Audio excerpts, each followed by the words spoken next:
Hebron is the only city in Palestine where Jewish settlements are located right in the middle of the city itself. During my Palestine trip, I saw the critical situation of the city with my own eyes, where a bunch of walls, barbed wire fences, and checkpoints are disconnecting people's lives in the city center. Hebron is located in the southern West Bank, 30 kilometers south of Jerusalem.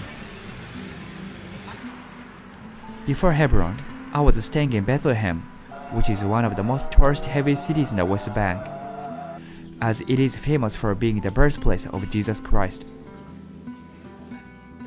As the hotel staff kindly instructed me, I took a shuttle van to Hebron, and after an hour ride, the car arrived at the bus stop in the city center.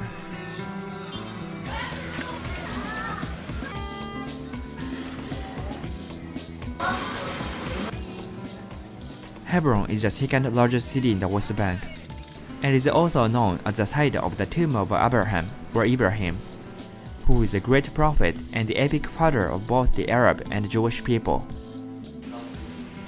Hebron is a holy site for Jews, Muslims, and Christians alike, which makes sharing it peaceably even more challenging. I booked a hostel called Friends Hostel near the city center. When I arrived, it turned out I was actually the only one staying in the hostel, but they told me that they offered the guests a city tour, so I booked one for the next day. It was already quite late, so I went out for some food and got back to my hostel to rest.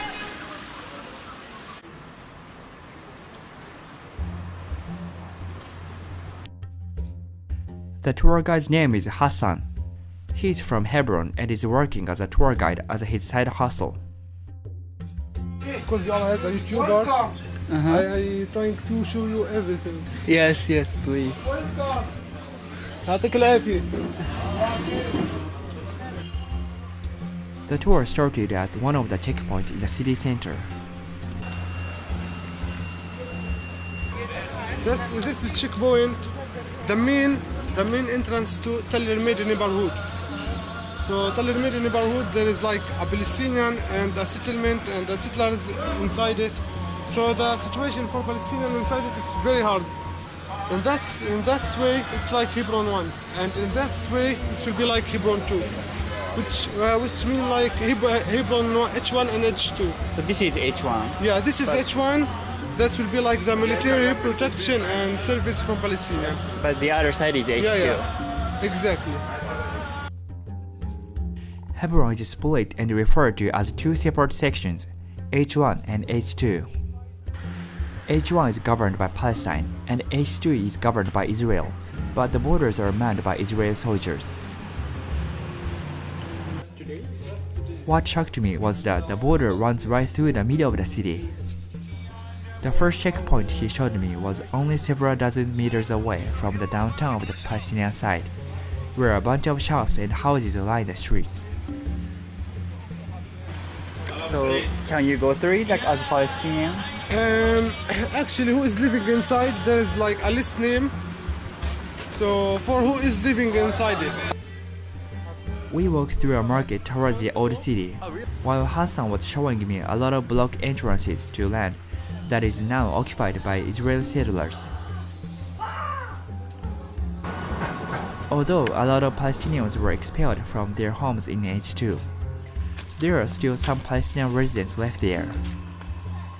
But as you can imagine, their lives there are suppressed a lot, including their limited freedom of movement. Hassan told me that he used to live in the H2 area too. I lived there like 10 years, but you know, before 5 years, I changed my house.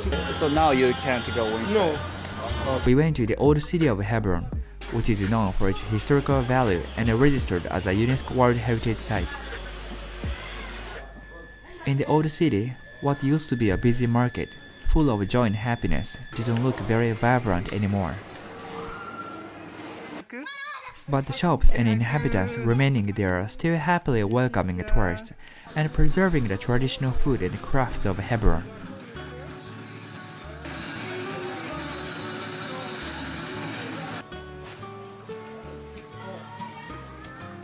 So kunafa, it is one of the most traditional, and famous in Hebron and in Nablus.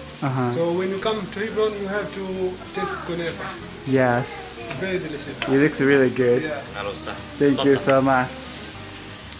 Thank you.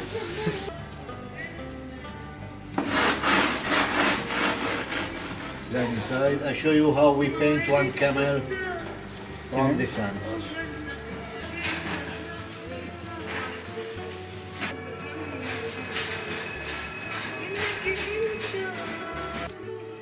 To make the hump of the camel. Very fast.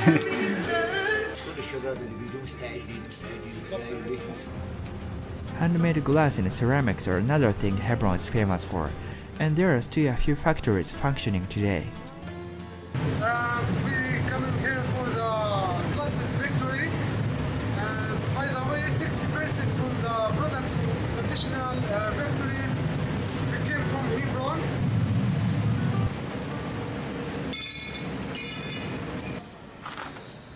When you look out from inside the market, you can see modern stone buildings standing high above the old crumbling marketplace. Meanwhile, the thoroughfare of the bazaar is covered by a metal fence. One of the shop owners explains what it is for. This building, if you film it used to be 2 floors. They renovated and they built another one on top. Okay. And Jewish families live inside these houses, and they keep throwing on us all time garbage and the trash. That's so That's why terrible. we put this metal net, just a kind of Yeah. protection. Yes. But on the other side, Palestinian family live. These Arab buildings situated in front of the Jewish buildings are also a target for the settlers, and for this reason, their balconies and windows are protected with strong metal bars as well. The Israeli army doesn't do anything to prevent this sort of harassment or violence from the settlers. However, they have the right to shoot at any Palestinian who attempts violence against any settler, even if it's in self-defense.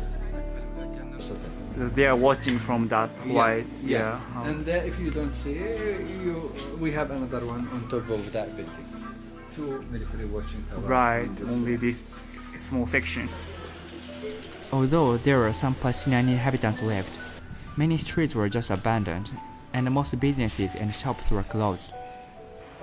That's because they were afraid of the settlers, or because the Israeli authorities blocked them for security reasons. Just about 10 to 15% of the shops still open here. These shops either they don't have, they can't afford to buy shops in the new city, or some of them just take it, just kind of resistance to stay here. Yeah. Or but this shop means a lot to me. It's a heritage from the family. My grandfather was here, my father was here, and I am now. And I would like to keep it as much as I live.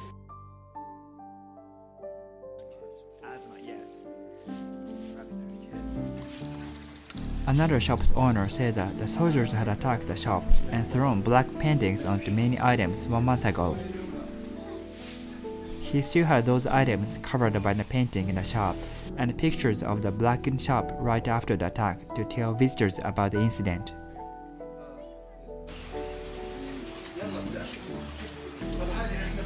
If you look at the shop like without knowing anything, it looks normal, but yeah, it's very sad that something like that happened. We walk through houses and stairways to reach the rooftops of local Palestinian properties, where you can see H2 on the other side of the border and Israeli watchtowers all around us. The H2 area in front of us doesn't allow Palestinians to enter, so all of the cars inside have Israeli yellow number plates, not the Palestinian white plates. Hassan told me that even if the direct distance to a point looks short from up here, it always takes Palestinians a while to get there, since they have to take a detour. Water tanks are ubiquitous on the roofs of Palestinian homes across West Bank cities and towns, to be filled when their water taps literally run dry for weeks at a time. As you can see, however, some tanks have bullet holes made by Israeli soldiers shooting from boredom. After leaving the rooftop, we decided to try to go in H2 through one of the checkpoints. Hassan told me he can't enter by himself, but sometimes he can when he's accompanying tourists as a tour guide. But many times only tourists are let in or they both get rejected, so it was a risky bet. We went to a checkpoint which leads to the Cave of the Patriarchs, which is known as Ibrahimi Mosque to Muslims, and is usually divided between being used as both a synagogue and a mosque. But we soon found out the checkpoint was sealed off. Perhaps it might have been the Jewish people's turn on that day, even though my tour guide didn't seem to know that either. We had no choice but to end the tour and go back to our hostel.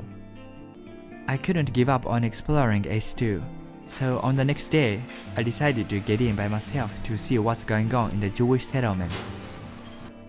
I'm gonna share my experience in H2 in the next video.